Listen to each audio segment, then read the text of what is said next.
Hello everyone, my name is Abhishek और मैं आप सबका फिर से स्वागत करता हूँ हमारे इस छोटे सी यूट्यूब चैनल पे जिसका नाम है इनसाइट्स ऑन फिजिक्स। और आज के वीडियो लेक्चर में हम देखने वाले हैं, पहले तो हम देखेंगे कि व्हाट इज कोनिकल पेंडुलम, उसके बाद देखेंगे हम कि what is bicycle taking a turn का कॉन्सेप्ट, उसके बाद देखेंगे हम मौत का कुआं डेथ वेल वाला कॉन्सेप्ट, उसके बाद देखेंगे हम स्ट्रिंग एंड स्टोन वाला कॉन्सेप्ट हॉरिजॉन्टल में, उसके बाद देखेंगे अपन बॉल वाला कॉन्सेप्ट और उसके बाद देखेंगे कॉइन और डिस्क वाला कॉन्सेप्ट। तो जितने भी प्यारे प्यारे से छोटे छोटे से नन्हे मुन्ने से एप्लीकेशन कॉन्सेप्ट सर्कुलर मोशन के बनते हैं वो सभी हमने भर भर के इस वीडियो में आपको एक्सप्रेस करने की यहाँ पे कोशिश किया है। इसके बावजूद और भी कुछ कॉन्सेप्ट्स है सर्कुलर मोशन के जो हम एक ही वीडियो में पूरे कवर नहीं कर सकते, इसलिए इसका नेक्स्ट वीडियो हम बनाएंगे जिसमें अपन पढ़ेंगे what is vertical circular motion. अभी तो फिलहाल हम बात कर रहे हैं हॉरिजॉन्टल सर्कुलर मोशन की इस वीडियो में। अगर इसमें बात करेंगे अपन वर्टिकल सर्कुलर मोशन में, जहाँ पे हर लोकेशन पे आपका टेंशन अलग रहेगा, यहाँ पे तो टेंशन सेम ही रहेगा, ठीक है। So without wasting much of your time, let's start and dive deep into the ocean of concepts of circular motion. और पहला कॉन्सेप्ट हमारे लिए आता है कोनिकल पेंडुलम।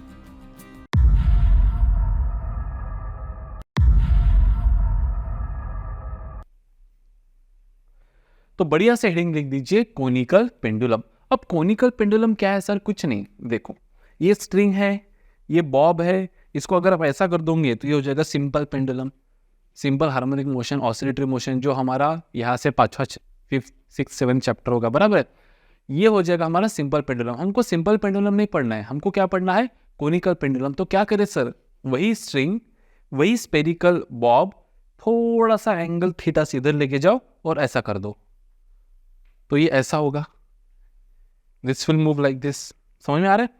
तो यहाँ पे जो स्ट्रिंग है, स्ट्रिंग ये ऐसा ऐसा घूमेगा बेटा, ऐसा ऐसा ऐसा ऐसा। तो देखो यहाँ पे जो बॉब है that is performing horizontal circular motion and string is describing a cone. तो क्या होता है बेटा? कोनिकल पेंडुलम एक ऐसा रिजिड सपोर्ट होता है, यहाँ पे ऐसे एक स्ट्रिंग होता है जिसको एक बॉब लगा हुआ होता है, उसको अपन थोड़ा सा एंगल थीटा से बाजू में लेके जाते हैं और इसको ऐसा धक्का दे देते हैं। तो यहाँ पे ये ऐसा हॉरिजॉन्टल, ये जो बॉब है ये ऐसा हॉरिजॉन्टल सर्कुलर मोशन परफॉर्म करेगा। समझ पा रहे हो आप? हॉरिजॉन्टल सर्कुलर मोशन परफॉर्म करेगा कौन बेटा? बॉब। अब देखो ये एल जो है ये है लेंथ ऑफ स्ट्रिंग, है ना। अब यहाँ पे अगर मैं बात करूँ इसके बीडी की, तो यहाँ पे पहले तो बोलूंगा मैं कोनिकल पेंडुलम क्या है। A conical pendulum is a pendulum in which the string describes the vertical या फिर vertically inverted cone। स्ट्रिंग क्या बता रहा है बेटा? वर्टिकली इन्वर्टेड कोन बता रहा है। And the Bob describes the horizontal circular motion. Bob क्या परफॉर्म कर रहा है बेटा? Horizontal circular motion.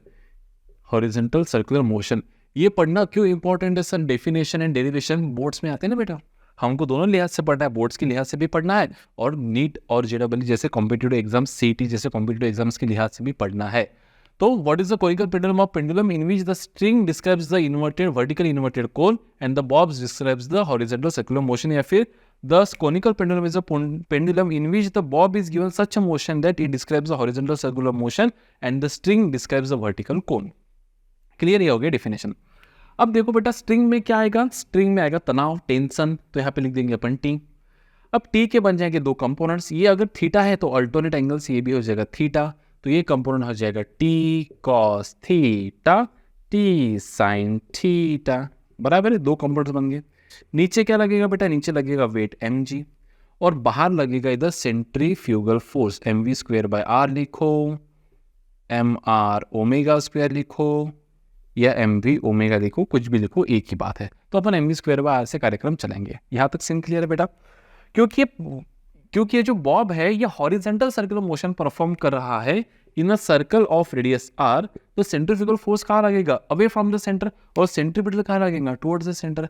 अब पहला सवाल ये आता है कि सर यहाँ पे नेसेसरी सेंट्रीपिटल फोर्स कौन दे रहा है? T sine theta.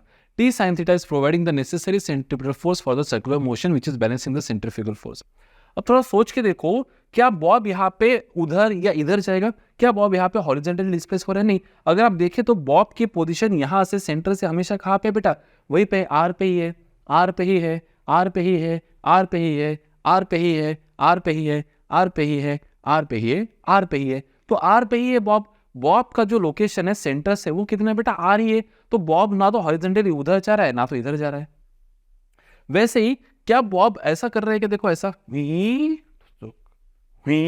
कुछ ऐसा भी नहीं कर रहा है, मतलब वर्टिकली भी डिस्प्लेस नहीं हो रहा है बेटा बॉब, ना ऊपर जा रहा है ना नीचे जा रहा है। तो क्या मैं यहां पे लिख सकता हूं कि the bob is in equilibrium, the bob is in equilibrium. तो summation of F of X is equal to 0 gives, क्या मिलेगा हमको? Summation of F of X से देखो, राइट साइड लगने वाले ले लेंगे positive, M B square by R ले लेंगे पॉजिटिव, माइनस लेफ्ट साइड वाले क्या लिख देंगे बेटे? टी साइन थीटा को लिख देंगे इज इक्वल टू 0। तो what will be the value of T sine theta? T sine theta हो जाएगा बेटा M B square by R. वैसे ही summation of F of Y is equal to 0 gives, क्या देगा बेटा हमको? Summation of F of Y, what we will get summation of F of Y. ऊपर लगने वाले ये एम जी को मैं थोड़ा ऊपर लिख देता हूँ, कन्फ्यूजन ना हो आपको, ये एम जी यहाँ पे लिख देता हूँ मैं, ठीक है। ऊपर क्या लग रहा है बेटा? टी कॉस थीटा, और नीचे क्या लग रहा है बेटा? M g, and that is equal to 0। तो टी कॉस थीटा की वैल्यू क्या लिख देंगे यहाँ पे? टी कॉस थीटा लिख देंगे यहाँ पे बेटा m ji.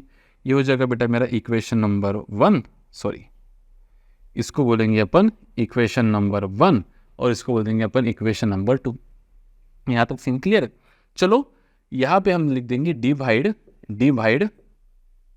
Equation 1 by 2, we get क्या मिलेगा हमको? देखो यहाँ पे अभी आएगा नहीं तो यहाँ पे लिख देता हूं मैं T sine theta upon T cos theta is equals to T sine theta upon T cos theta is equals to क्या मिलेगा? M we square by are upon क्या लिख देंगे यहाँ पे? एम जी, एम से एम कैंसल, टी से T cancel, sine upon cos क्या हो जाएगा? टेन थीटा, टेन थीटा हो जाएगा बेटा V square by R G, tan theta हो जाएगा V square by are G. So ये हो जाएगा बेटा हमारा थीटा क्या हो जाएगा यहाँ से? Tan inverse of V square by are G. तो ये एक फॉर्मूला हो जाएगा बेटा टेन थीटा का, tan theta is V square by are G is nothing but the value of tan theta. पहला formula tan theta is V square by are G. Clear है? अभी हमको काफी से फॉर्मूला निकालना है, ठीक है। टेंशन निकालना है, टाइम पीरियड निकालना है, ओमेगा निकालना है, वेलोसिटी निकालना है, ठीक है। नेक्स्ट, अभी क्या मैं यहाँ पे ये कह सकता हूँ अभी मुझे निकालना है बेटा टाइम पीरियड। क्या निकालना है? Time period. तो टाइम पीरियड निकालने के दो तीन तरीका है। देखो व्हाट इज टाइम पीरियड? सबसे पहले तो मैं यहाँ पे लिख दूंगा कि v क्या है? देखो v स्क्वायर हो जाएगा बेटा मेरा यहाँ पे क्या? आर जी टेन थीटा। और v क्या होता है? v is equal to are omega. तो क्या मैं यहाँ पे लिख सकता हूँ कि ये R square omega square, v is nothing but R omega, तो R square omega square is R ji tan theta. ये आर से एक आर कैंसिल बेटा। What is omega square? Omega square हो जाएगा बेटा जी टेन थीटा अपॉन क्या लिख देंगे यहाँ पे? R. So what is the value of omega? What is the value of omega? Omega is under root of क्या लिखेंगे यहाँ पे? G tan theta upon r. ये भी एक फॉर्मूला हो जाएगा बेटा ओमेगा का। लेकिन मुझे आर और जी और आर के फॉर्म में नहीं चाहिए। तो देखो ध्यान से, ये वाला ट्राइंगल देखो, ये वाला ट्राइंगल, क्या मैं इस ट्राइंगल को इस तरह से बना सकता हूँ? देखो ये हो जाएगा बेटा मेरा हाइट h, ये हो जाएगा बेटा मेरा length l of the string, और ये हो जाएगा बेटा मेरा रेडियस ऑफ सर्कुलर मोशन, और ये एंगल है बेटा मेरा थीटा। तो क्या मैं लिख सकता हूँ tan theta is opposite upon adjacent. तो टेन थीटा क्या है मेरा? r by h। तो क्या लिख दूंगा बेटा यहाँ पे मैं? Omega is equals to under root of g by r into what is tan theta बेटा? r by h, r by h। तो यहाँ से r कैंसिल, क्या हो जाएगा बेटा? Under root of g by h, this is also omega. तो omega का फॉर्मूला क्या हो जाएगा? Omega is under root of g by h। ये भी एक फॉर्मूला हो जाएगा बेटा ओमेगा का, angular velocity of the Bob which is performing horizontal circular motion, omega angular velocity. अब टाइम पीरियड क्या होता है बेटा? टाइम पीरियड को अपन लिखेंगे टी नॉट से, क्योंकि टी से तो अपन टेंशन को डिफाइन कर रहे हैं। So what is T naught time period? Time period is 2 pi by omega. 2 pi by what is omega? Under root of g by h। तो मैं लिख सकता हूँ 2 pi under root of h by g। This is the formula for time period. अब ये time period हो गया बेटा हाइट और g के फॉर्म में। जनरली हमको ये हाइट नहीं दिया होता है, हमको लेंथ पता होता है, कोई किस स्ट्रिंग की लेंथ क्या है। तो हम h को भी कन्वर्ट कर लेंगे l के फॉर्म में। हमको चाहिए l h के फॉर्म में, तो हमको एडजेसेंट पता है और हमको हाइपोटेनस चाहिए। तो कौन सा फॉर्मूला? यूजिंग ट्रिग्नोमेट्रिक रेशो, कौन सा? cos theta. What is cos theta बेटा? Adjacent that is h upon hypotenuse that is l। क्या मिल जाएगा यहाँ से? h is equals to l cos theta. h is equals to क्या मिल जाएगा मुझे यहाँ से? मुझे मिल जाएगा h is equals to l cos theta.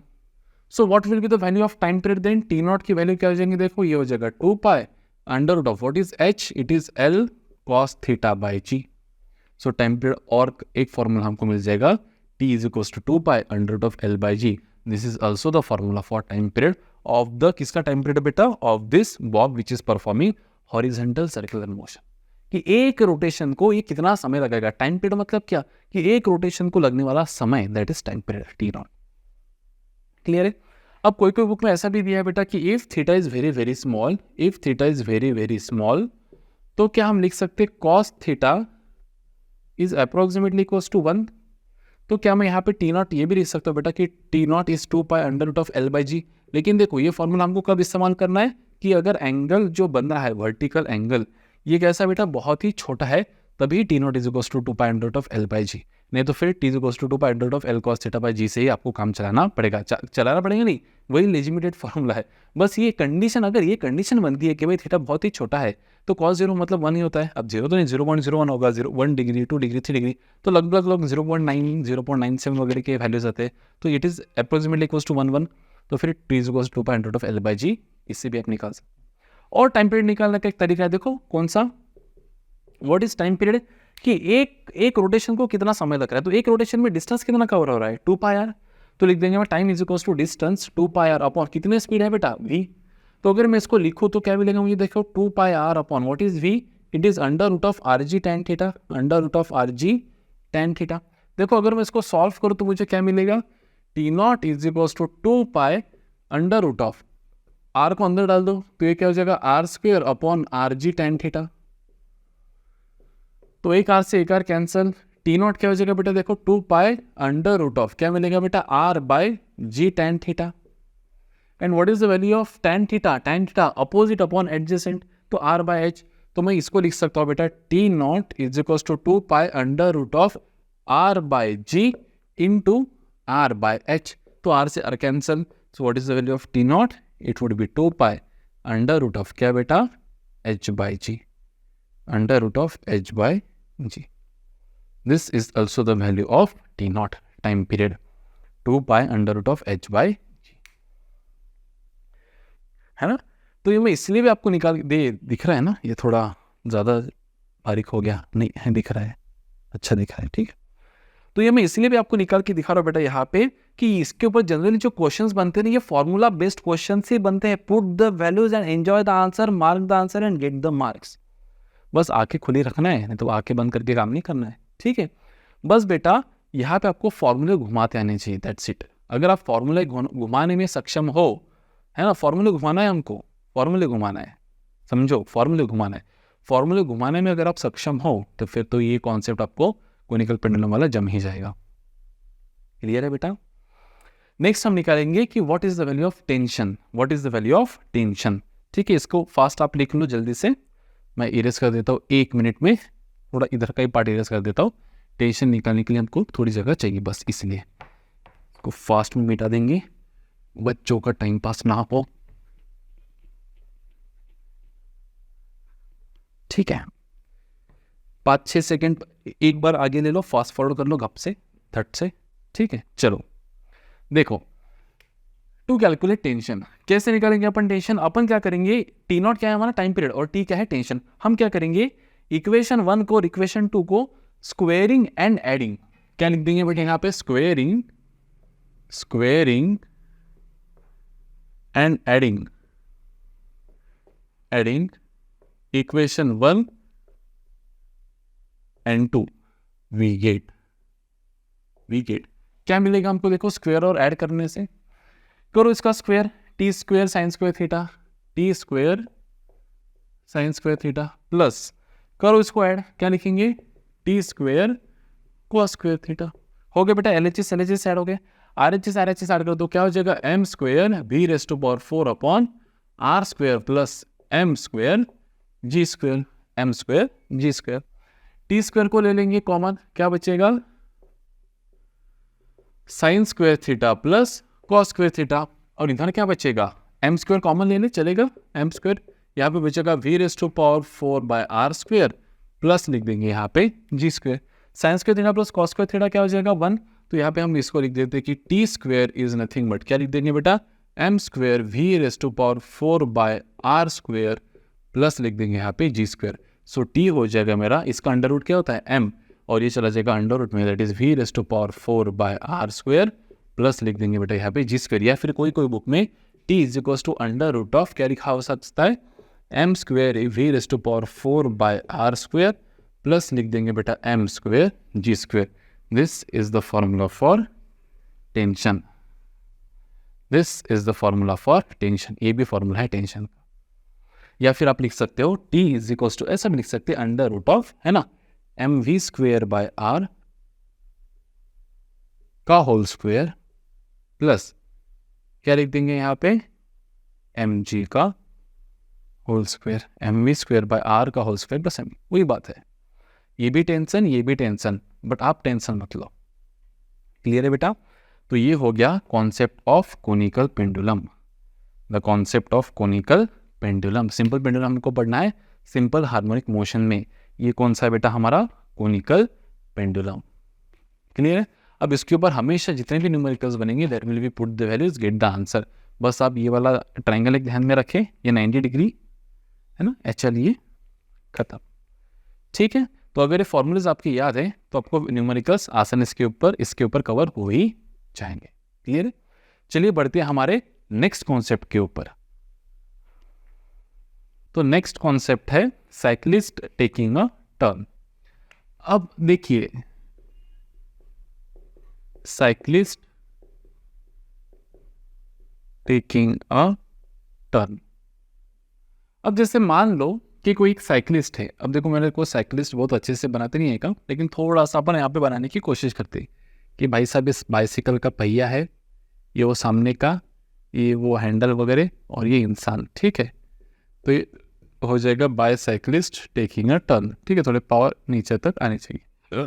Clear? Handle. अब देखो जैसे मान लो कि मैं चल रहा हूँ ऐसा ऐसा ऐसा और एक मोड़ आ गया। एक क्या आ गया? मोड़ आ गया। अब जब मोड़ आ गया तब ऑब्वियसली मैं ऐसा सीधा होकर ऐसा टर्न तो नहीं लूँगा, मुझे थोड़ा सा जिधर टर्न लेना है, जैसे राइट साइड अगर मुझे टर्न लेना है तो मुझे थोड़ा सा इंक्लाइन होना पड़ेगा with respect to vertical at a certain angle that is theta. कुछ एंगल से मुझे इनवर्स झुकना पड़ेगा, जिस डायरेक्शन में मुझे टर्न लेना है। अब ऐसा मुझे क्यों करना पड़ेगा? देखिए वेट कहाँ एक्ट कर रहा है मेरा? हमेशा vertically downward direction M G नीचे। नॉर्मल डायरेक्शन कहाँ मिलेगा बेटा? Perpendicular to the surface. अब देखो यहाँ पे सर्फेस ये ऐसा है मेरा, इसको परपेंडिकुलर मतलब नॉर्मल डायरेक्शन मिलेगा इधर बेटा, इधर मिल जाएगा। अब ये एन के बनेंगे दो कंपोनेंट्स, एक हो जाएगा मेरा एन कॉस थीटा, क्यों? क्योंकि ये एंगल थीटा है, और ये हो जाएगा बेटा मेरा एन साइन थीटा, ये हो जाएगा मेरा एन साइन थीटा, है ना। ये एन का कॉस कंपोनेंट और ये एन का साइन कंपोनेंट। खत्म। वेट कहाँ लग रहा है बेटा? एम जी नीचे। अब देखिए जब मैं टर्न ले रहा हूँ इस दिशा में, तो ये सर्कल हो गया बेटा मेरा लाइक दिस, ये हो गया मेरा सर्कल। तो मुझे सेंट्रीफ्यूगल फोर्स कहाँ लगेगा? आउटसाइड। सेंट्रीफ्यूगल फोर्स क्या करेगा? मुझे बाहर फेंकने की कोशिश करेगा। तो सेंट्रीफ्यूगल फोर्स लगेगा बेटा बाहर, और वो कितना लगेगा? मान लेते हैं कि मेरी वेलोसिटी अगर v थी तो वो लगेगा M we square by R, इतना सेंट्रीफ्यूगल फोर्स मुझे लगेगा बाहर की दिशा में। अब वापस वही, ना मैं बाहर जा रहा हूँ, ना मैं अंदर जा रहा हूँ, ना मैं ऊपर जा रहा हूँ, ना पे नीचे जा रहा हूँ। तो using the condition of equilibrium of forces, using the condition of equilibrium, using the condition of equilibrium of forces, क्या लिखेंगे अपन? Net force acting in X direction is zero. तो एक्स डायरेक्शन में नेट फोर्स क्या लग रहा है? देखो एन साइन थीटा लग रहा है बेटा राइट डायरेक्शन में, minus M we square by R लग रहा है बेटा लेफ्ट डायरेक्शन में, और वो हो जाएगा जीरो। तो क्या मैं यहाँ से लिख सकता हूँ बेटा कि एन साइन थीटा हो जाएगा मेरा M we square by R, equation number 1। और net force acting in Y direction is equal to zero. Net force acting in Y direction is equal to zero. Second मिलेगा मुझे ऊपर लग रहा है बेटा N cos theta, minus M G लग रहा है नीचे, दैट इज इक्वल्स टू 0। तो लिख दूंगा यहाँ पे कि N cos theta is equals to क्या हो जाएगा, एम जी। ये हो जाएगा बेटा मेरा इक्वेशन नंबर 2, ये हो जाएगा मेरा इक्वेशन नंबर 1। चलिए 1 को 2 से डिवाइड कर देते, तो क्या मिलेगा यहाँ पे देखिए sorry, N sine theta upon N cos theta is equals to क्या मिलेगा, M we square by are upon लिख देंगे यहाँ पे एम जी, तो एम से एम कैंसल, एन से एन कैंसल, तो क्या मिल जाएगा यहाँ पे कि tan theta is equals to V square by are G. तो थीटा क्या हो जाएगा बेटा यहाँ पे मेरा tan inverse of v by are G, v by are G. तो यहाँ पे थीटा क्या है बेटा, the angle at which I got incline. हम जितने एंगल से इंक्लाइन हुए विथ रिस्पेक्ट टू वर्टिकल वो एंगल है थीटा। v क्या है, वेलोसिटी विथ विच हम टर्न लेना चाहते हैं। r क्या है बेटा, रेडियस ऑफ दैट पाथ। जैसे मान लो कर्व ऐसा है, ये ऐसा, तो ये कर्व किसी ना किसी का सेंटर होगा, तो ये हो जाएगा बेटा मेरा r। और g क्या है बेटा मेरा, acceleration due to gravity. What is g, acceleration due to gravity, धरती का एक्सेलरेशन ड्यू टू ग्रेविटी। खत्म। अब यहाँ पे देखो, हमने जैसे कहा था कि हर केस में कोई ना कोई फोर्स रहेगा जो हमको क्या देगा, नेसेसरी सेंट्रीपिटल फोर्स। हम यहाँ पे ये एज्यूम नहीं करके चल रहे कि फ्रिक्शन हमको नेसेसरी सेंट्रीपिटल फोर्स देगा यहाँ पे। क्यों, क्योंकि फ्रिक्शन बन के कितना बनेगा टायर सरफेस और रोड में, है ना, इस केस में। तो यहाँ पे हम ये एज्यूम करें कि नॉर्मल रिएक्शन का हॉरिजॉन्टल कंपोनेंट हमारे सेंट्रीफ्यूगल फोर्स को बैलेंस कर रहा है। तो जो नेसेसरी सेंट्रीपिटल फोर्स दे रहा है वो कौन दे रहा है बेटा, necessary centripetal force. Necessary centripetal force आपको यहाँ पे दे रहा है बेटा the horizontal component of normal reaction, that is N sine theta. और वेट को बैलेंस कर रहा है बेटा N cos theta, that's it. अब इसके ऊपर क्वेश्चन कैसे बनेगा देखो, a cyclist wants to take a turn in on a road of radius 100 metre. कितना metre, 100 metre. He can bend eight an angle of 30 degree with respect to vertical. देखो समझ कर करना है, कभी कभी आपको हॉरिजॉन्टल के साथ एंगल दे देते, फिर आपको पहले एंगल निकालना पड़ेगा वर्टिकल के साथ कितना बन रहा है। तो अगर इसके साथ बन रहा है 60 तो इसके साथ बनेगा 30, तो वर्टिकल के साथ निकाल लो पहले, ठीक है। He makes an angle of 30 degree, he can make an angle of. और देखो ना यहाँ से और एक चीज़ समझने लायक है बेटा, देखो आप जितना ज़्यादा स्पीड से टर्न लेना चाहते हो, देखो ना अगर आपने कभी ये 2 व्हीलर की मोटो जीपी वगैरह जो रेस होती है उसमें देखो बहुत ज़्यादा स्पीड से वो टर्न लेना चाहते हैं तो इतना नीचे झोंका देते हैं गाड़ी कि उनके जो टोंगड़े हैं, टोंगड़े को क्या बोलते हैं बेटा, ये वाला पार्ट, नी ये ऐसा रोड को थोड़ा टच होते होते बच जाता है। तो देखो जितना ज़्यादा स्पीड से आप, ज़्यादा वेलोसिटी से आप टर्न लेना चाहते हो उतना ज़्यादा आपको थीटा बेंड करवाना पड़ेगा खुद का, क्योंकि उतना ज़्यादा आपको क्या लगेगा, नॉर्मल रिएक्शन का हॉरिजॉन्टल कंपोनेंट, क्योंकि जितना ज़्यादा थीटा उतना ज़्यादा साइन थीटा, है ना। अगर आपको स्लो टर्न करना है तो आप ज़्यादा बेंड मत हो, नहीं तो भाई स्पीड है 10 की और ऐसा पूरा ऐसे हो गए तो गिर जाओगे ना, 10 की स्पीड से एकदम ऐसा हो जाओगे तो नहीं, तो स्पीड देख के आपको झुकना पड़ेगा। ये तो आपको ऐसे भी समझ में आ जाता होगा, यार साइकिल चलाते अपन गाड़ी चलाते हैं तो उसको टर्न लेना है बेटा, टर्न लेना है 100 मीटर के रोड से और वो मैक्सिमम झुक सकता है 30 डिग्री से, तो उसकी maximum speed of taking turn आपको बताना है यहाँ पे। तो व्हाट इज द फॉर्मूला, यहाँ पे वही फॉर्मूला की क्या, tan थीटा क्या है बेटा मेरा, V square by are G. तो क्या मैं लिख सकता हूँ कि V square is R G tan theta. तो v क्या हो जाएगा बेटा मेरा, under root of R G tan theta. तो v हो जाएगा यहाँ पे r कितना है देखो मेरा 100, g कितना है मेरा 10 और tan थीटा मतलब बेटा 1/√3, 1/√3। अब देखो इसको कैलकुलेट कर लेते, ये हो जाएगा under root of 1000 upon 1.732, 1000 upon 1.732। तो कितना आता है सर 1000 अपॉन 1.732 का, व्हाट इज द आंसर,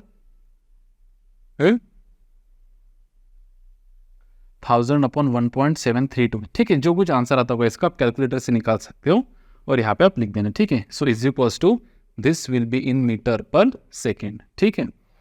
तो यहाँ से आप सॉल्व कर सकते हो सकता है आपको इसका वैल्यू दे दिया हो, इसका वैल्यू आपको दे दिया हो। अब वैसे भी हमको यहाँ पे पता ही है क्या आंसर हो सकता है इसका, देखो under root of what is reciprocal of 1.732, it is 0.54 I guess, 0.544 होता है शायद से, 1 अपॉन 1.732 इंटू क्या कर देंगे बेटा यहाँ पे अपन 1000, ठीक है। तो ये हो जाएगा 54 इंटू कर लेता हूँ बेटा 100।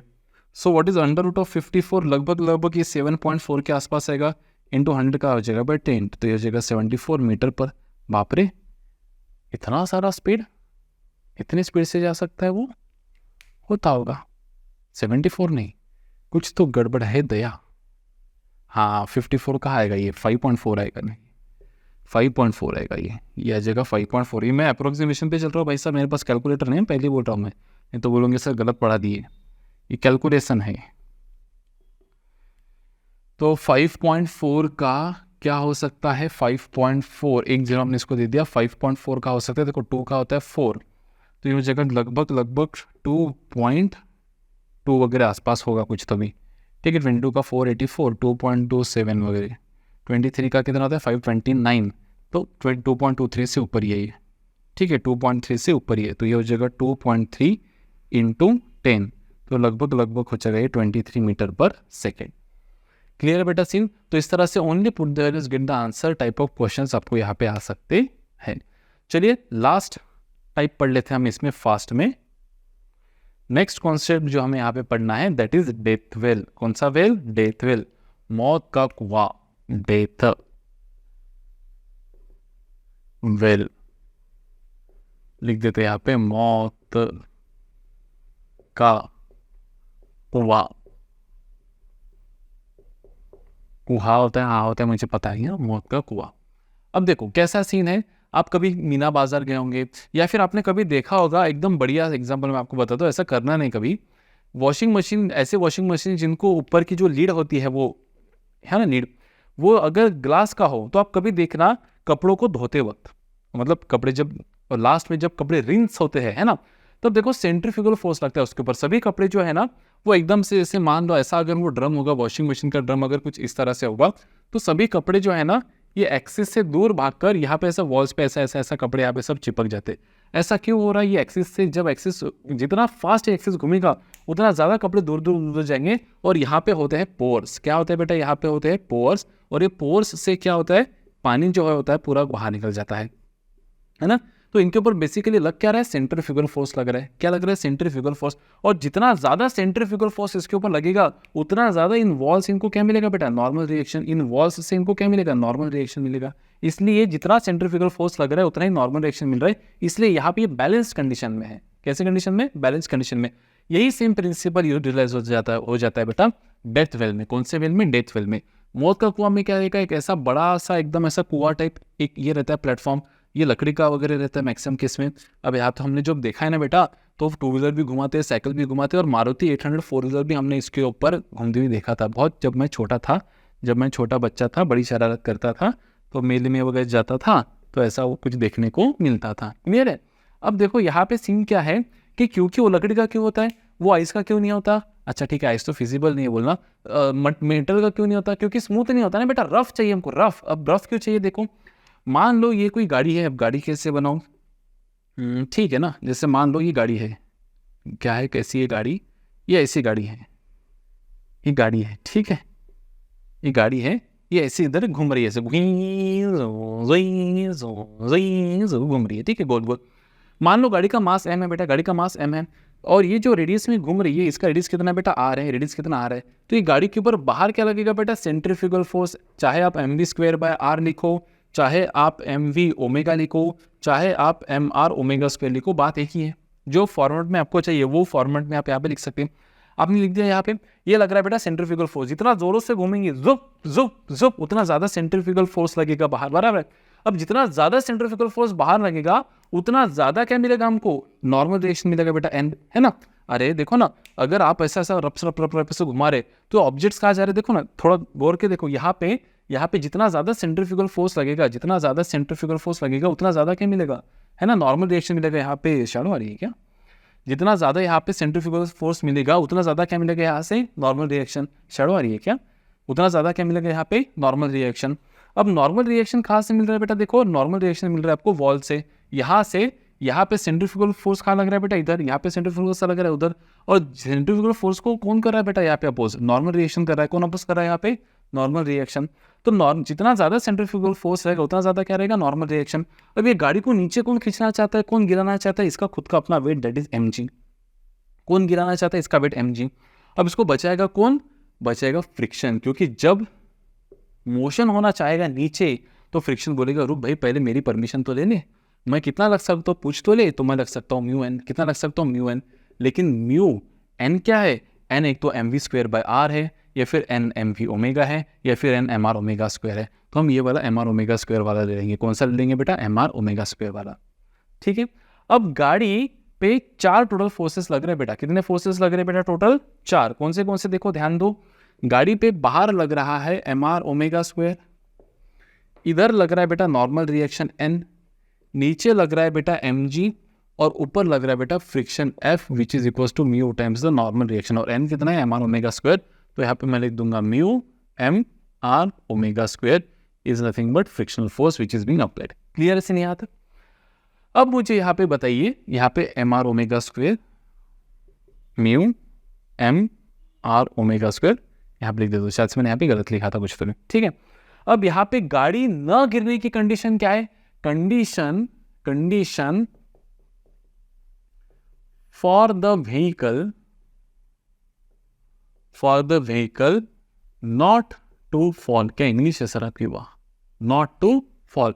Condition for the vehicle not to fall, न गिरने की क्या कंडीशन है? कि आपका मैक्सिमम फ्रिक्शनल फोर्स जो हो वो mg से ज्यादा हो। क्योंकि अगर आपका मैक्सिमम फ्रिक्शनल फोर्स mg से कम हो तो ये हावी हो जाएगा। मान लो अगर आपका है 500 और ये आपका 1000, ये है आपका 700, तो लगेगा कितना? लग सकता है 700, लेकिन लगेगा कितना? लगेगा आपका 500, क्योंकि 500 की जरूरत है। लेकिन मान लो आपका मैक्सिमम फ्रिक्शनल फोर्स बेटा है 300 और ये है mg है 500, तो ये कितना लगेगा? 300, और ये लग रहा है 500, तो 200 न्यूटन से गाड़ी कहाँ जाएंगे बेटा? नीचे जाएंगे। 200 न्यूटन इतना फोर्स गाड़ी पे कहाँ लगेगा? नीचे। तो आपकी कंडीशन क्या है? Condition for the vehicle not to fall, your maximum frictional force must be greater than और इक्वल्स टू भी चलेगा बाउंड्री कंडीशन में weight of the vehicle that is mg। तो यहाँ पे फ्रिक्शन चाहिए भाई, फ्रिक्शन यहाँ पे एक्सेप्टेबल है। जितना ज्यादा फ्रिक्शन रहेगा उतना ज्यादा सेफ्टी गाड़ी मूव हो पाएंगे। इसलिए देखो, अगर आपको सेफली वहां पे घूमना है, ब्रूम ब्रूम ब्रूम, तो आप क्या करोगे? गाड़ी की स्पीड और बढ़ाएंगे, बूम बूम, क्योंकि अगर आपने v बढ़ा दिया या फिर ओमेगा बढ़ा दिया तो n बढ़ेगा। अगर आपका n बढ़ गया तो आपका म्यू एन बढ़ेगा। अगर म्यू एन बढ़ेगा तो मैक्सिमम फ्रिक्शनल फोर्स बढ़ेगा। मैक्सिमम फ्रिक्शनल फोर्स बढ़ेगा तो ज्यादा वेट को बैलेंस कर पाएगा। ब्रूम ब्रूम ब्रूम, अरे हाँ ना। तो what is F max? It is mu M are omega square must be greater than और इक्वल्स टू, क्या लिख देंगे यहाँ पे? mg। m से m कैंसल। यहाँ पे एक इंपॉर्टेंट बात पता चलती है, साइकिल रहो, मारुति 800 रहो, टू व्हीलर रहो, या फिर आप खुद भागो, कुछ भी हो, मास पे डिपेंड नहीं है कि कितना स्पीड से आपको घूमना पड़ेगा नीचे न गिरने के लिए। तो यहाँ पे अपन लिखेंगे बेटा mu R omega square must be greater than और equals to G. So your omega square must be greater than और equals to G by mu R.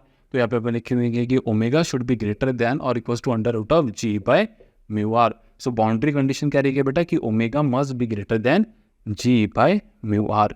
This is the boundary condition, कि इतना एटलीस्ट ओमेगा आपका होना ही चाहिए। Fast सब। अगर आपको ओमेगा के फॉर्म में आंसर नहीं चाहिए तो आप वी के फॉर्म में भी लिख सकते हो। We know that V is equals to क्या लिख देंगे अपन? R omega. तो ओमेगा को हम क्या लिख सकते हैं? देखो वी बाय आर लिख सकते। वी बाय आर अगर लिख सकते तो यहाँ पे लिखेंगे अपन G by mu R. G by mu R, R को उधर भेज दो तो ये हो जाएगा V is equals to R under root of ji by mu R. G by mu R को अंदर डाल दो तो ये क्या हो जाएगा बेटा? Under root of ji R square by mu R. एक आर से एक आर कैंसिल, तो v क्या हो जाएगा बेटा? Under root of ji are by mu. ये भी सही है, वो भी सही है। ये in the form of velocity है कि उसकी टेंजेंशियल वेलोसिटी क्या होनी चाहिए, और in the form of omega है कि उसका गाड़ी का घूमने का एंगुलर वेलोसिटी क्या होना चाहिए। सब खत्म। तो सेंट्रीफ्यूज जो होता है ये भी इसी प्रिंसिपल पे वर्क करता है। मौत का कुआं ये भी इसी प्रिंसिपल पे वर्क करता है। चलिए इसके ऊपर भी एक छोटा सा नन्हा सा मुन्ना सा न्यूमेरिकल ले लेते फास्ट में।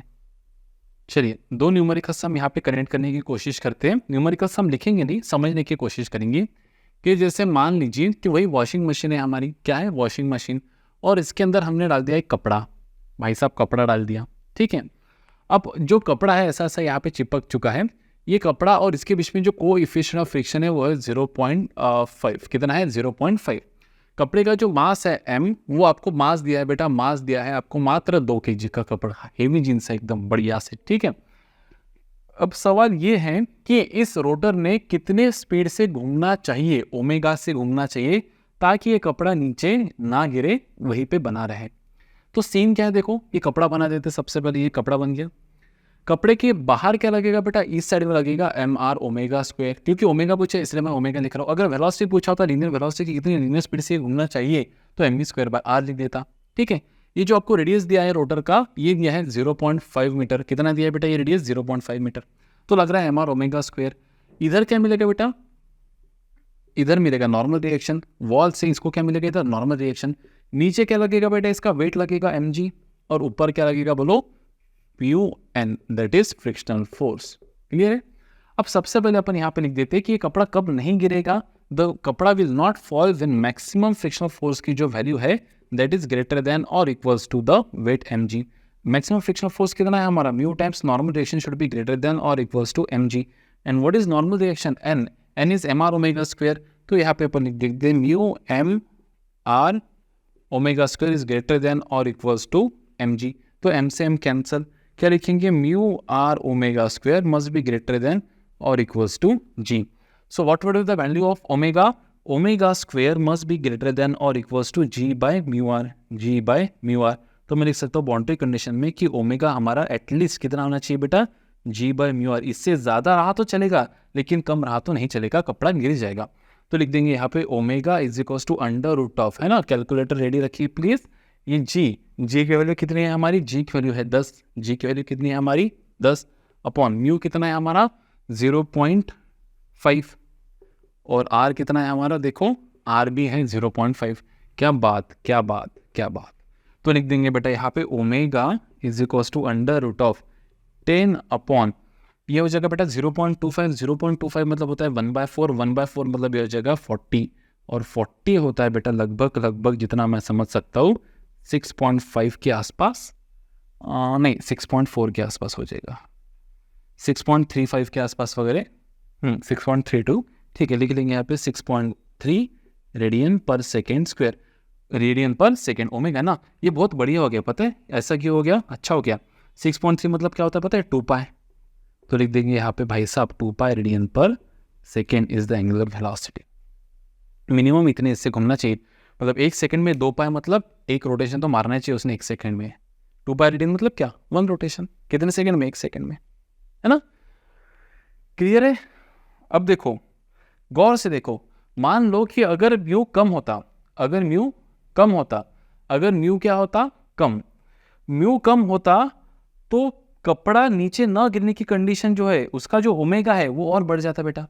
अगर म्यू की वैल्यू में घटा दूं तो ओमेगा बढ़ जाएगा, ज़्यादा ओमेगा से घुमाना पड़ेगा क्योंकि फ्रिक्शन कम मिल रहा है।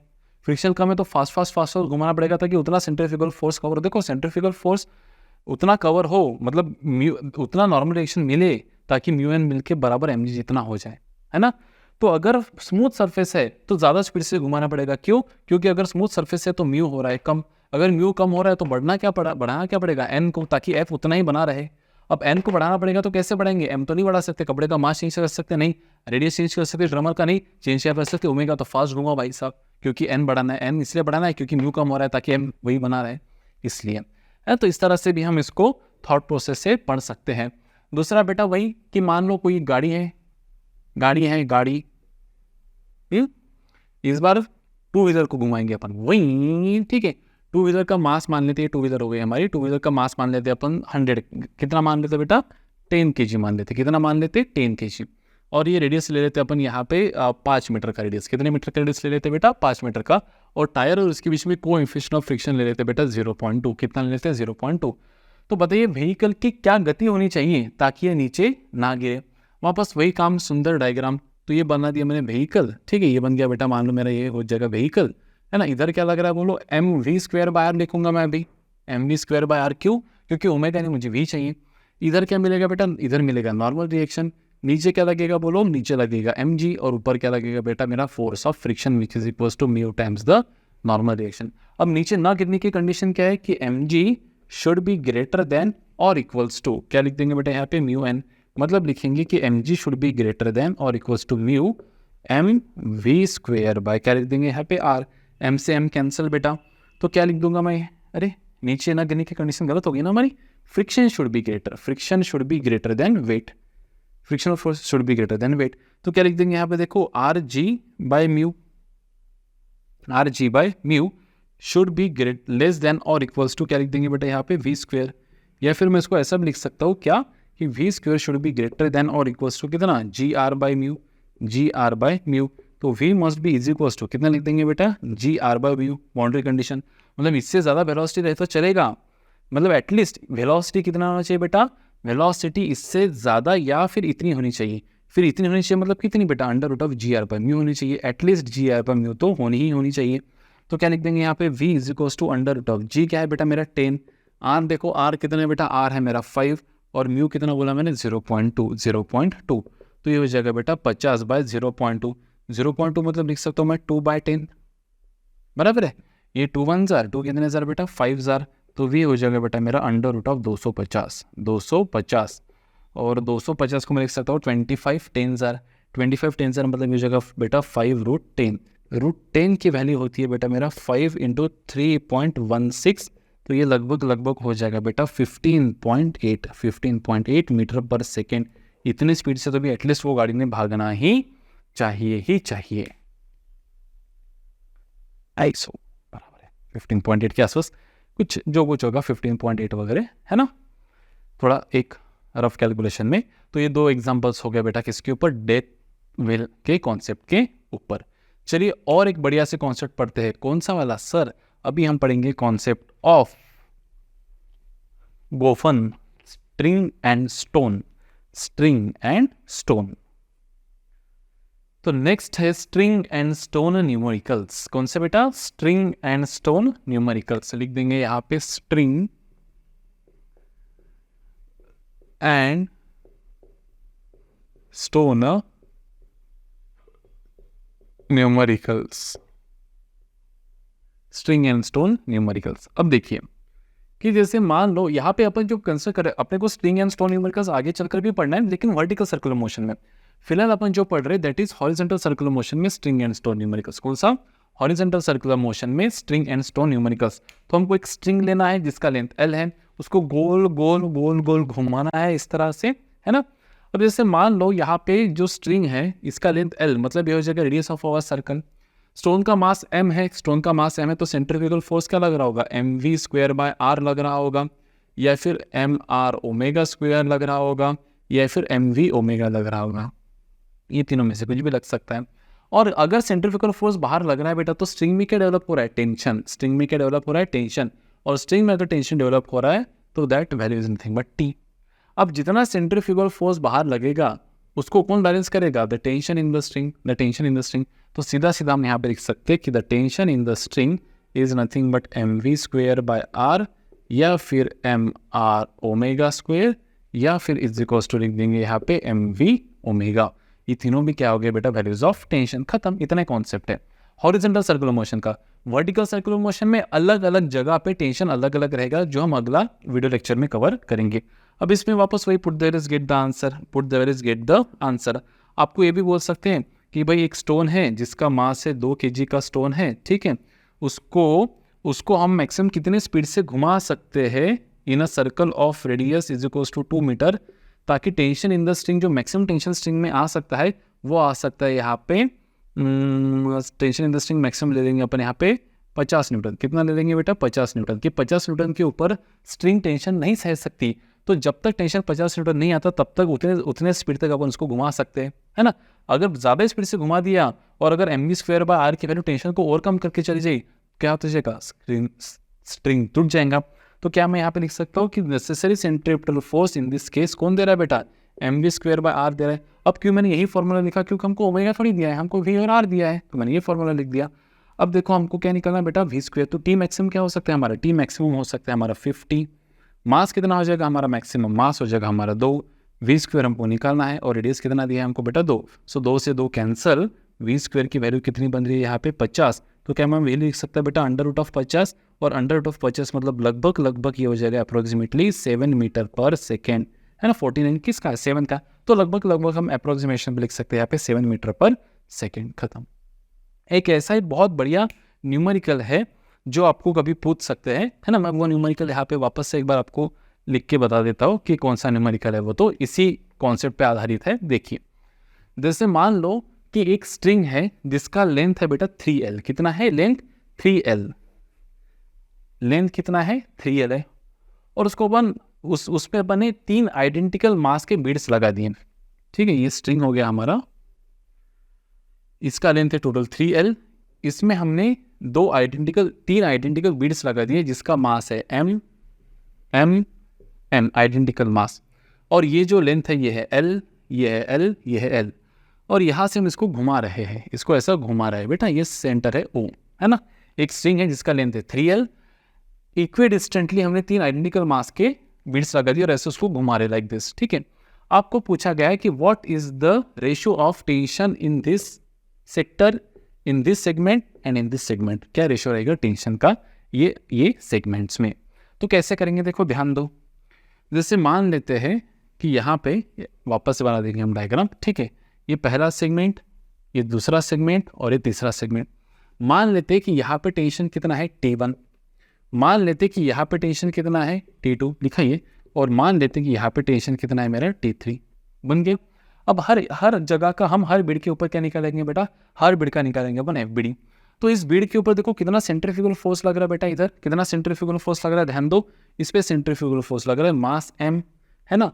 मान लो इसका ओमेगा कितना है, ओमेगा तो M, R कितना है इसका, R है बेटा 3L into omega square, M R omega square, इतना सेंट्रीफ्यूगल फोर्स लग रहा है इसके ऊपर, क्योंकि ये बीड जो है जिसका मास M है, ये यहाँ से O से कितनी दूरी पर है, O से 3L दूरी पर है। तो सेंट्रीफ्यूगल फोर्स का फॉर्मूला क्या है, M R ओमेगा स्क्वायर, तो M R ओमेगा स्क्वायर, ये लग रहा है इधर और T1 लग रहा है इधर, खत्म। बीड ना उधर जा रहा है ना इधर आ रहा है, तो ये इक्विलिब्रियम में है। तो क्या मैं यहाँ पे लिख सकता हूँ कि इसका FBD बेटा ये बन जाएगा, ये बन जाएगा इसका FBD। इसको हम कुछ नाम दे देते, A ले देते, ये बीड को B देते, ये बीड को C दे देते। तो बीड A का FBD कैसे बन गया, देखो बीड A का FBD बन गया, इधर लग रहा है बेटा 3ML ओमेगा स्क्वायर, और इधर क्या लग रहा है बोलो, इधर लग रहा है T1, इधर क्या लग रहा है T1। और कुछ लग रहा है क्या, देखो और कुछ लग रहा है क्या, वो तो आगे चलकर पता चलेगा सर भी, ध्यान दो। अब ये जो है बेटा ये वाला पॉइंट B, ये पॉइंट A हो गया, ये क्या हो गया बेटा पॉइंट B, और ये क्या हो गया पॉइंट C। पॉइंट B ये बीड के ऊपर सेंट्रीफ्यूगल फोर्स का लग रहा है बेटा, इधर लग रहा है, कहाँ लग रहा है इधर, और कितना लग रहा है M, R कितना है twice L into omega square. सबका ओमेगा तो सेम ही रहेगा ना, क्योंकि everybody will perform a circle in same time interval, तो ये हो जाएगा MR ओमेगा स्क्वायर, ठीक है। अब इस बीड पे देखो पॉइंट B पे देखो क्या हो रहा है, पॉइंट बी पे इधर क्या लग रहा है, देखो इधर लग रहा है बेटा T1, ये T1 जो है ये पॉइंट A पे लग रहा है इधर, और यही T1 पॉइंट B पे लग रहा है बेटा इधर, और यही B पे T2 लग रहा है बेटा अंदर, और MR ओमेगा स्क्वायर लग रहा है बाहर। तो B पे बाहर क्या लग रहा है 2ML ओमेगा स्क्वायर, और क्या लग रहा है बेटा T1, और इधर क्या लग रहा है बेटा, इधर लग रहा है मेरा T2, क्या लग रहा है इधर T2। पॉइंट C देखो, पॉइंट C पे बाहर क्या लग रहा है MR ओमेगा स्क्वायर। तो पॉइंट C पे मैं यहाँ पे क्या लिख दूंगा, C पे यहाँ पे लग रहा है बेटा MR omega square, MR omega square, और क्या लग रहा है बेटा बाहर देखो T2, और क्या लग रहा है बाहर T2, और अंदर क्या लग रहा है, देखो अंदर क्या लग रहा है, अंदर लग रहा है T3, अंदर कितना लग रहा है इधर T3 लग रहा है। अब देखो ये सभी बिट्स इक्विलिब्रियम में है, ना बिट्स उधर जा रहे ना बिट्स इधर आ रहे। तो क्या लिख सकता हूँ मैं यहाँ से, देखो यहाँ से मैं लिख सकता हूँ कि T1 की वैल्यू हो जाएंगे बेटा 3ML ओमेगा स्क्वायर, इक्वेशन 1। अगर ये सिस्टम इक्विलिब्रियम में है तो उधर लगने वाले फोर्सेस इधर लगने वाले फोर्सेस, तो क्या मैं यहाँ पे लिख सकता हूँ कि T2 is nothing but T1 plus 2ML omega square. तो T2 की वैल्यू हो जाएंगे बेटा, कितने हो जाएंगे T2 की वैल्यू, यहाँ पे T2 हो जाएगा T1 कितना है 3ML omega square plus 2ML omega square, मतलब ये हो जाएगा बेटा 5ML omega square, equation number 2।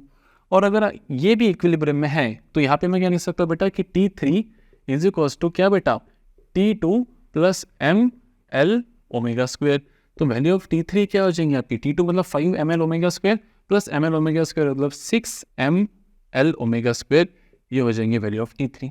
अब इसका रेशो कैसे निकालेंगे, देखो T1 is to T2 is to T3, क्या रेशो रहेगा, देखो T1 is to T2 is to T3, 3ML omega square is to 5ML omega square is to 6ML omega square. ML omega square, ML omega square, ML omega square cancel. So ratio of T1 is to T2 is to T3. क्या आ गया बेटा 3 is to 5 is to 6. This is the answer of the tensions in the segments this and this. बढ़िया सा standard numerical है ये, बहुत बढ़िया सा। ये बात किसकी चलती है बेटा, string and stone numericals horizontal motion, horizontal circular motion की बात चले, वर्टिकल नहीं, हॉरिजेंटल सर्कुलर मोशन। क्लियर बेटा यहाँ तक? लिख लो ये न्यूमेरिकल फास्ट में। नेक्स्ट कॉन्सेप्ट और एक देखेंगे जल्दी से। नेक्स्ट कॉन्सेप्ट है हमारा बढ़िया, और एक बढ़िया सा कॉन्सेप्ट है कॉइन एंड डिस्क न्यूमेरिकल।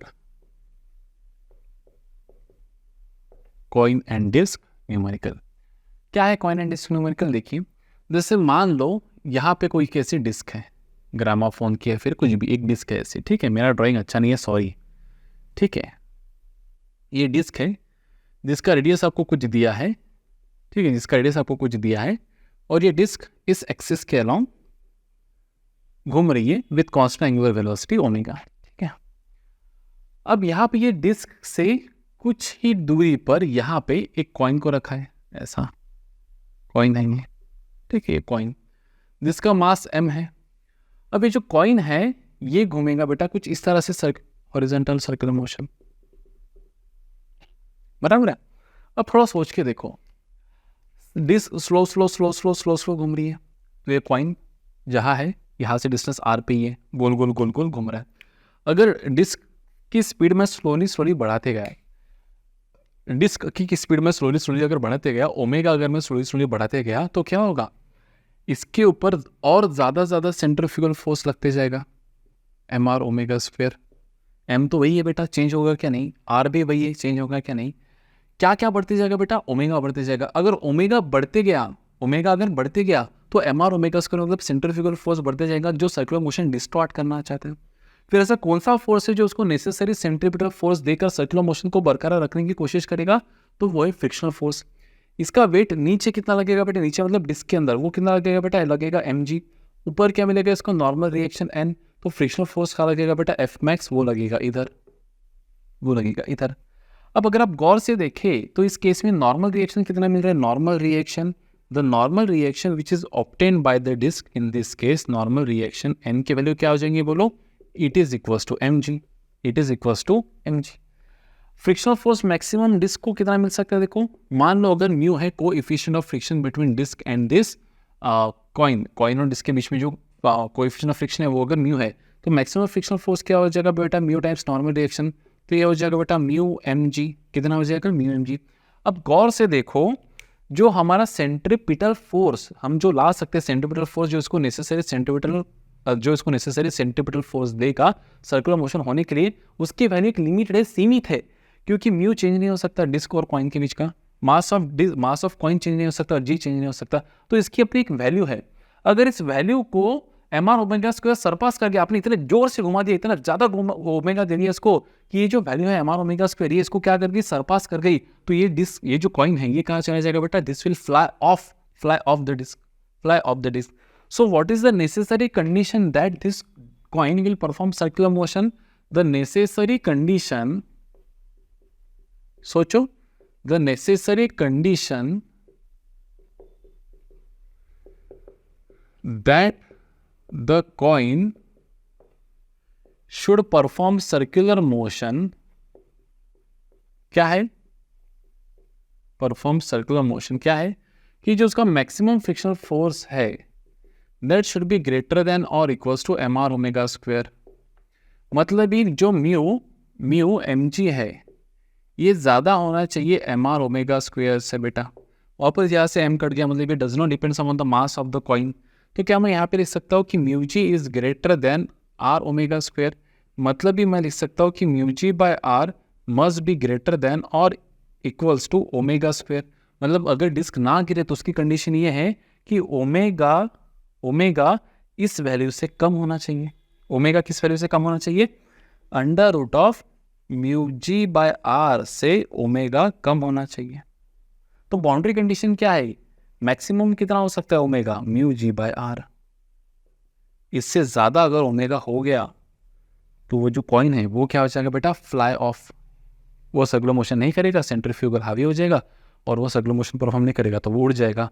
क्या हो जाएगा बेटा? उड़ जाएगा। अब यहाँ पे देखो उल्टा है, इसके पहले डेथ के केस में हमको फ्रिक्शन चाहिए था, ओमेगा ज़्यादा चाहिए था, क्योंकि फ्रिक्शनल फोर्स ज़्यादा मिलना चाहिए था ताकि एमजी को बैलेंस करे। यहाँ पे उल्टा है कि ओमेगा एक वैल्यू के ऊपर जाना नहीं चाहिए, इसलिए अपन इसको बोलेंगे कि limiting value of omega, maximum value of omega, so as to that the coin should perform circular motion. अब इसके ऊपर एक क्वेश्चन ले लेते हैं एकदम सिंपल वाला।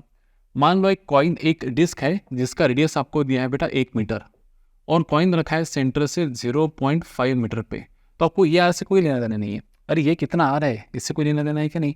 कॉइन कहाँ रखा हुआ है बताओ सर। हो सकता है कॉइन रिंग पे भी रखा हो तो फिर आर की वैल्यू 1 मीटर हो जाएंगी, लेकिन कॉइन कहाँ रखा है 0.5 मीटर पे। डिस्क कितनी भी बड़ी हो, कॉइन कहाँ रखा है 0.5 मीटर पे। कॉइन का मास ले लेंगे अपन 100 ग्राम। कितना ले लेंगे बेटा 100 ग्राम, जिससे अपने को अगेन कोई लेना देना नहीं है क्योंकि यहाँ पे मास तो है ही नहीं। कोएफिशिएंट ऑफ फ्रिक्शन आपको दिया है 0.2 दिया है और आपको पूछा है कि what is the optimum omega, की जिसके ऊपर अगर ओमेगा बढ़ गया तो कॉइन फ्लाई हो जाएगा। कॉइन क्या हो जाएगा बेटा, उड़ जाएगा, कॉइन फ्लाई ऑफ हो जाएगा। तो वापस वही कंडीशन, कॉइन के ऊपर नीचे क्या लग रहा है बेटा mg, ऊपर क्या लग रहा है नॉर्मल रिएक्शन। मान लो ये ऐसा ऐसा अगर कॉइन घूम रहा होगा ऐसा, तो इधर लग रहा है बेटा mr ओमेगा स्क्वायर बाहर और इधर क्या लगेगा फ्रिक्शन एफ मैक्स। तो कंडीशन क्या है कि F max should be greater than और equals to mr omega square. What is F max, mu times normal reaction should be greater than और इक्वल्स टू क्या mr omega square. What is normal reaction mg, तो लिखेंगे कि mu mg should be greater than और equals to क्या लिखेंगे वापस mr omega square. Sir वापस लिखने की क्या जरूरत है, वही कि दिमाग में थोड़ा फिट बैठ जाए आपके। या आप लिखेंगे कि mu ji by R should be greater than और equals to mr omega square, मतलब omega should be less than और इक्वल्स टू क्या mu ji by R, less than omega square should be less than this ना, तो omega should be less than this factor. तो boundary condition क्या है, boundary condition क्या है, what is the boundary condition की omega should be is equals to under root of mu ji by r. What is mu 0.2, what is g 10, what is r 0.5, बराबर है।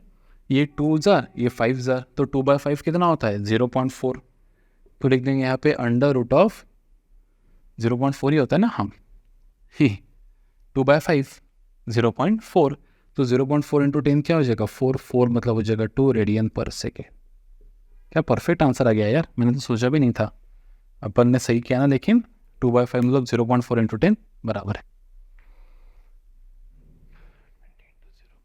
20 बराबर है, correct है 2 रेडियन पर second. इससे ज़्यादा अगर स्पीड हो गई तो ये जो कॉइन है ये क्या हो जाएगा फ्लैश, इससे कम रहा तो कोई दिक्कत नहीं, चलते रहेगा।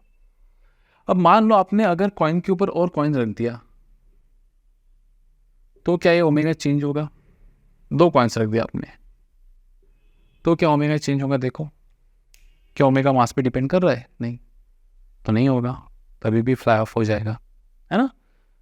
आपने देखो ना कभी अपन पंखे के ऊपर ऐसा पंखुड़ी वगैरह रख देते हैं या फिर इरेजर रख देते हैं और पंखा ऑन कर देते हैं तो एक स्पेसिफिक ओमेगा के बाद वो उड़ जाता है तो ऊपर नहीं उड़ता, ऐसा टेंजेंशियली फ्लाई ऑफ हो जाता है।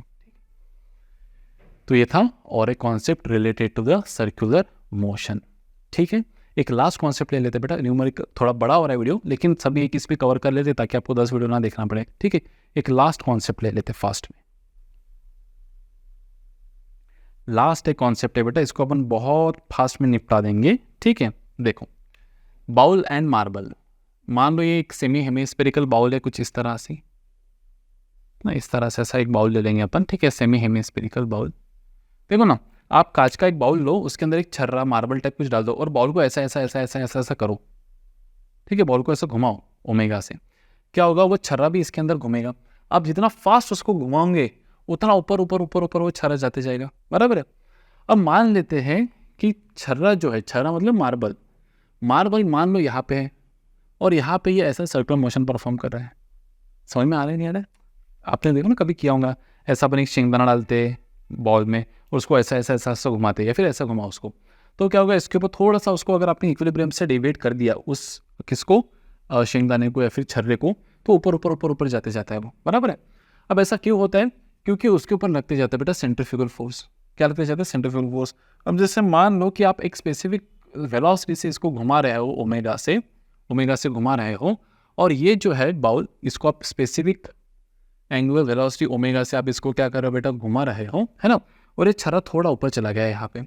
अब चलो यहाँ पे पहले निकाले थे इसका एफबीडी क्या है, इसका एफबीडी क्या है, देखो ध्यान दो, इसके ऊपर नीचे क्या लगेगा बेटा, यहाँ पे बोलो mg, क्या लगेगा mg, इधर क्या लगेगा, नॉर्मल रिएक्शन। अगर ये एंगल थीटा होगा तो इधर क्या लगेगा बोलो, ये भी थीटा हो जाएगा, तो इधर लग जाएगा बेटा एन कॉस थीटा, क्या लग जाएगा एन कॉस थीटा, और इधर क्या लग जाएगा बोलो एन साइन थीटा, क्या लग जाएगा एन साइन थीटा, और बाहर क्या लग जाएगा M R omega square, V square by R लिखो, M we square by R लिखो या फिर एम वी ओमेगा लिखो, एक ही बात है, ठीक है। तो ये हो गया इसका एफबीडी। मतलब हो क्या रहा है कि इस छर्रे के ऊपर बाहर लग रहा है एम आर ओमेगा स्क्वायर, नीचे लग रहा है मेरा एम जी, ऊपर लग रहा है मेरा नॉर्मल रिएक्शन, और इधर लग रहा है मेरा क्या लग रहा है बेटा, नॉर्मल रिएक्शन नहीं, एन कॉस थीटा लग रहा है, और इधर लग रहा है बेटा मेरा N sine theta, N sine theta, खत्म। क्लियर है। अब छर्रा इक्विलिब्रियम में ना ऊपर जा रहा है ना नीचे जा रहा है, क्योंकि आपको ओमेगा भी वही है ना। तो क्या लिखेंगे, using conditions of equilibrium, using conditions of equilibrium, using conditions of equilibrium क्या लिखेंगे बेटा कि एन कॉस थीटा किसके जितना होगा, ये होगा एम जी जितना, और एन साइन थीटा किसके जितना होगा, एन साइन थीटा होगा बेटा m we square by r जितना। कौन सा आर सर, आर मतलब देखो यहाँ पे दो रेडियस है बेटा, ये जो है सर्कल, ये सर्कल, जिस सर्कल में सर्कुलर मोशन परफॉर्म कर रहा है उसको अपन बोलेंगे छोटा आर, और ये जो रेडियस है बेटा बाउल का रेडियस, इसको बोलेंगे अपन बड़ा आर।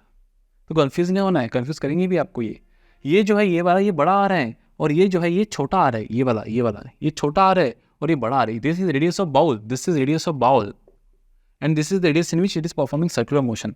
तो क्या लिख देंगे बेटा यहाँ पे m we square by r, बराबर है। अब चलो इसको डिवाइड कर लेते हैं, किसको, इक्वेशन 1 को 2 से। तो क्या मिलेगा हमको, N sine theta upon N cos theta is equal to m we square by are upon क्या लिख देंगे यहाँ पे एम जी, एम से एम कैंसिल, क्या मिल रहा है हमको v square by are g, और एन से एन कैंसिल होकर यहाँ पे क्या मिलेगा हमको ten theta, tan theta, tan theta. तो क्या मिल जाएगा यहाँ पे वी स्क्वायर बेटा, वी स्क्वायर हमको मिल जाएगा यहाँ पे छोटा आर जी टेन थीटा, या फिर टेन थीटा क्या हो जाएगा हमारा V square by are G, खत्म, that's it, V square by are G. अब देखो ना, जितना ज़्यादा वेलोसिटी से आप घुमाओगे, या फिर चलो हम इसको लिख लेते बेटा ओमेगा के फॉर्म में लिखने की कोशिश करते, तो we don't let v is equals to are omega, बड़ा आर नहीं लिखना है, सर्कुलर मोशन तो छोटे आर में हो रही है ना, तो V is equals to are omega. तो क्या लिख देंगे बेटा यहाँ पे tan theta is equals to, यहाँ पे लिख सकते हैं अपन R square omega square by are G, R से आर कैंसल, तो टेन थीटा क्या हो जाएगा यहाँ पे बेटा R omega square by G, R omega square by G. अब देखो ध्यान दो, जितना ज़्यादा आर, तो जितना ज़्यादा आपका, अब इसको अपन क्या बड़े आर के फॉर्म में लाते, किसके फॉर्म में लाते बेटा, इसको बड़े आर के फॉर्म में लाते, ठीक है। अगर आप गौर से इसको देखोगे यहाँ पे इस केस में, तो देखो ये हो जाएगा आपका छोटा आर, ये हो जाएगा बेटा आपका थीटा, और ये हो जाएगा आपका बड़ा आर, ठीक है। हमको चाहिए छोटा r in the form of बड़ा आर, तो क्या मैं यहाँ पे लिख सकता हूँ कि साइन थीटा अपोजिट है ना, sine theta is nothing but छोटा आर बाय बड़ा आर। तो छोटा आर क्या हो जाएगा बेटा बड़ा आर साइन थीटा, फिर बड़ा आर क्या है रेडियस ऑफ बॉल, छोटा आर क्या है radius in which the particle is performing circular motion.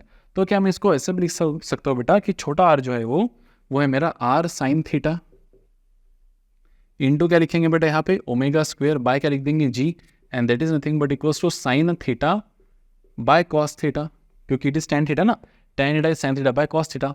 तो साइन थीटा से साइन थीटा कैंसल, क्या हो जाएगा बेटा ओमेगा स्क्वेयर, मेरा ओमेगा स्क्वेयर हो जाएगा बेटा जी अपॉन, ओमेगा स्क्वेयर हो जाएगा G upon are cos theta, G upon are cos theta. तो ओमेगा क्या हो जाएगा बेटा under root of ji by r cos theta, ये हो जाएगा ओमेगा, ये हो जाएगा बेटा मेरा omega, g under root of g upon are cos theta is nothing but my omega. मतलब ये इसका अर्थ क्या है बेटा कि देखो यहां से भी हम थोड़ा समझ सकते हैं कि जितना ज्यादा स्पीड से आप घुमाओगे, जितना ज्यादा ओमेगा रहेगा धड़ धड़ धड़ धड़ धड़, उतना ज्यादा क्या रहेगा बेटा थीटा, उतना ऊपर ऊपर ऊपर ऊपर ऊपर जाएगा, उतना जितना फास्ट घुमाओगे उतना ज्यादा ऊपर जाएगा, दैट्स इट। तो हमेशा याद रखना, यहाँ पे कंफ्यूजन हो सकता है आपको, या फिर यहाँ पे आपको थोड़ा वो चकमा दे सकते हैं इन्विजिलेटर, किसमें छोटा आर और बड़ा आर में। छोटा आर है बेटा वो सर्कल, वो रेडियस जिसमें ये पार्टिकल सर्कुलर मोशन परफॉर्म कर रहा है, और बड़ा आर है बेटा रेडियस ऑफ बाउल।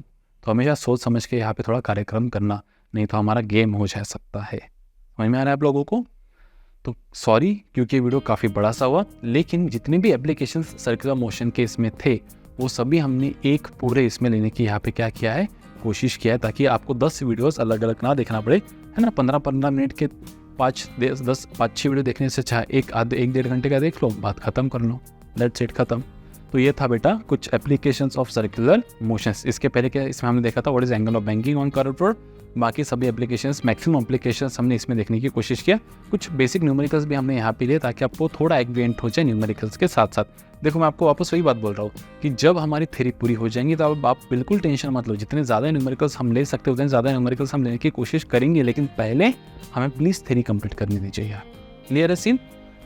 अगले इसमें हम देखेंगे वर्टिकल सर्कुलर मोशन। कौन सा बेटा, अभी तक हमने हॉरिजॉन्टल सर्कुलर मोशन देखा, अभी हम देखेंगे नेक्स्ट इसमें वर्टिकल सर्कुलर मोशन। यहाँ पे टेंशन सेम था हर जगह पे, टेंशन कैसा था सेम, लेकिन यहाँ पे tension at every point will be different. और बहुत ही इंटरेस्टिंग कॉन्सेप्ट है हॉरिजॉन्टल वर्टिकल सर्कुलर मोशन में भी। कुछ और न्यूमेरिकल्स यहाँ पे बाकी है वो हम लेंगे, कॉन्सेप्ट बाकी है वो लेंगे हम। ये अगला वाला जो कॉन्सेप्ट है उस कॉन्सेप्ट के ऊपर कुछ 1-2 कॉन्सेप्ट्स हैं वो न्यूमेरिकल्स लेंगे अपन बाद में, या फिर वो डेरिवेशंस लेंगे अपन बाद में। पहले पढ़ लेंगे अपन वर्टिकल सर्कुलर मोशन अगले इसमें। तब तक आप क्या करोगे, नोट्स निकालते रहिए, पढ़ते रहिए, खुश रहिए, हेल्दी खाना खाइए, हेल्दी लाइफस्टाइल रखिए बढ़िया से, और मस्त खेलते रहिए और पढ़ते भी रहिए।